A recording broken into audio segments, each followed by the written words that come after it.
U središtu druge dvorane bio je osamljeni stalagmit u obliku falusa, pa su arheolozi pretpostavili da se radi o nekakvom hramu ili o nekakvom svetištu, nekakvom bogu plodnosti. Sva keramičke posude koje su nalažene uokolo tog osamljenog stalagmita bilo je grčke proizvodnje ili nekakve lokalne replike. Ti žrtveni darovi ostavljali su se u periodu od otprilike 300. do 50. odnosno zadnjih desetljeća prvog stoljeća prije Krista. Znači, to je period koji mi povjesničari nazivamo helenizam. Vrijeme je to kada ilirske zajednice na istočnoj Jadranskoj obali imitiraju grčku kulturu, a samim time i prihvaćaju nekakve njihove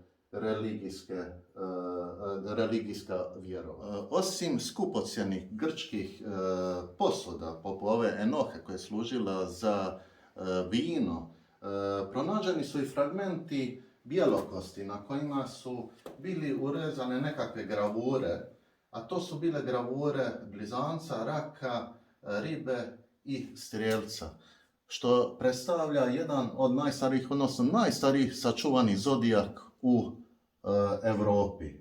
Rađeni su na bjelokosti i pretpostavlja se da je taj zodijak izrađen negdje oko 100. godine u nekoj aleksandrijskoj radionici u Egiptu. Kako je došlo do nakovane, mi ne znamo točno, međutim, Iliri lokalni su bili i trgovci, a i poznati pirati.